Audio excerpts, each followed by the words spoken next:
Ammo sizlarda bitta qiyinchilik tomoniki, sizlarni chalg'ituvchi narsalar ko'p hozir. Nima sizlarni chalg'ityapti, nima sizlarni vaqtinglarni olyapti, fokusinglarni olayotgan narsani bilasizlar. Sizlar xususiy maktabda o'qiyapsizlar. Demak, sizlarda уже ana bu xolodilniklar to'la, kiyiminglar but, telefonlarni oxirgisini olib berishyapti. Endi sizlarni naborot mana shunaqa потреблениyadan, mana shu iste'mol qilish uchun narsalar, joylar, dam olishga, mashinalar turdan-tur ko'pligi uchun sizlarni fokusinglar tezda pul topish bo'lib qolyapti hozir. Jamiyat sizni baribir boshqaraveradi. $1,000,000 toping, katta bloger bo'lib, sizga yangi mashinaning ikkitasini ko'rsatishadi, qiziqib o'shanga olib qo'yasiz. Chunki siz ongingizni mustahkamlamadingiz. Ta'limni, fundamental ta'limni olmadingiz.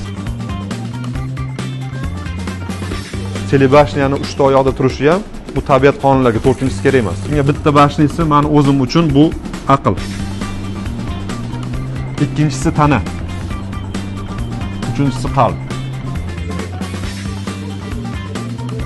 Birini bersam, qaysi biri sizlarga aql deganni mana o'qiyotganinglar. O'sha chetga borib zo'r universitetlarda bilimlarni olishinglar, bu doim aqliy bilim berishadi hamma joyda.